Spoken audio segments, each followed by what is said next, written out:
Hi viewers, Vizag vision channel ని subscribe చేసుకోండి. మా ఛానల్ అందిస్తున్న జాతీయ అంతర్జాతీయ స్థాయి వార్తా విశేషాలు నోటిఫికేషన్స్ కోసం ఇక్కడ కనిపిస్తున్న బెల్ ఐకాన్ ని క్లిక్ చేయండి.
రీహాబిలిటేషన్ సెంటర్, న్యూరో ఐసీయూ అనేది మన దేశంలో తీసుకుంటే చాలా ఫ్యూ సెంటర్స్ ఉన్నాయి.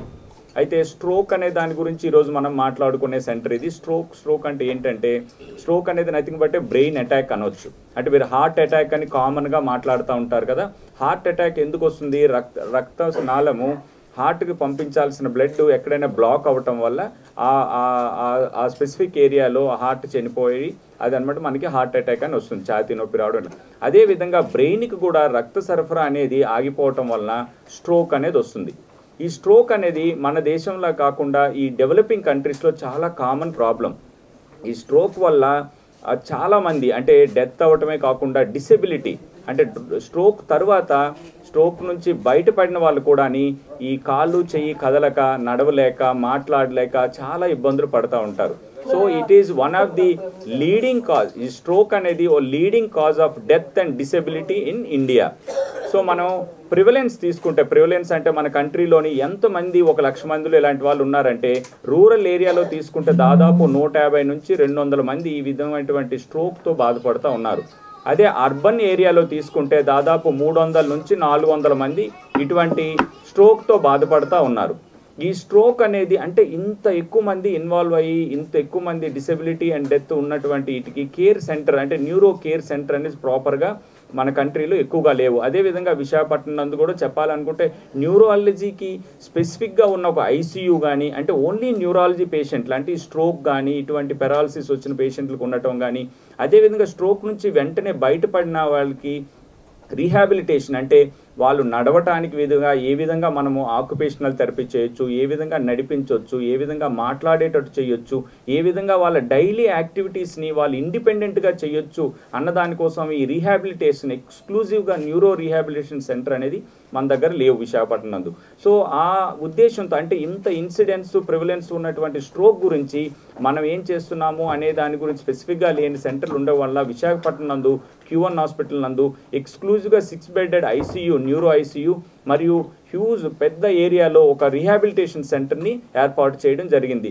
తద్వారా మనము ఎక్యూట్గా అంటే ఇమ్మీడియట్గా ఒక పెరాలసిస్ పేషెంట్ రాగానే మన క్యాజువాలిటీ లెవెల్లోనే ఐడెంటిఫై చేయటం, ఆ ప్రాబ్లమ్ని వెంటనే రేడియాలజీ అంటే మనకి ఇమేజింగ్ సర్వీసెస్ ఉన్నాయి మా హాస్పిటల్లో తీసుకుంటే, మనకు ఒకే హాస్పిటల్లో ఒక ఐసీయూ ఉండడము, ఒక సిటీ స్కాన్ ఉండడము, ఒక ఎంఆర్ఐ స్కాన్ ఉండడము, అదేవిధంగా రీహాబిలిటేషన్ సెంటర్ అంటే అన్ని రకాలటువంటి డయాగ్నోస్టిక్ అండ్ ఇంటెన్సివ్ కేర్ ఉండటం వల్ల ఏంటంటే మనం ఇమ్మీడియట్గా ఒక పేషెంట్ క్యాజువాలిటీ రాగానే ఆ పేషెంట్ని మనము ఒక స్ట్రోక్ అని నిర్ధారించగానే, స్ట్రోక్ అని అనిపించగానే వెంటనే మనకు డిఎంఓ గారు కానీ, మన న్యూరాలజిస్టు, న్యూరో సర్జన్, అలాగే రీహాబిలిటేషన్లో ఉన్నటువంటి పీపుల్ అందరూ కూడా ఇమ్మీడియట్గా రెస్పాండ్ అయ్యి వితిన్ 6 అవర్స్లో మనము యాక్టివ్ ఇంటర్వెన్షన్ చేయటం వల్ల ఇమ్మీడియట్గా మనం స్కాన్ చేసి అది ఎందుకు వచ్చిందని తెలుసుకొని వెంటనే వెంటనే అక్యూట్ ట్రీట్మెంట్ ఇవ్వటం వల్ల వాళ్ళు అటువంటి స్ట్రోక్ నుంచి బయటపడగలుగుతారు. ఈ స్ట్రోక్ వల్ల మన దాదాపు 100 మందిలో 25 మంది చనిపోతారు ఇమ్మీడియట్గా. బట్ ఆ 75 మందిని మనం బతికించడానికి మన ప్రయత్నాలే ఇవన్నీ కూడా.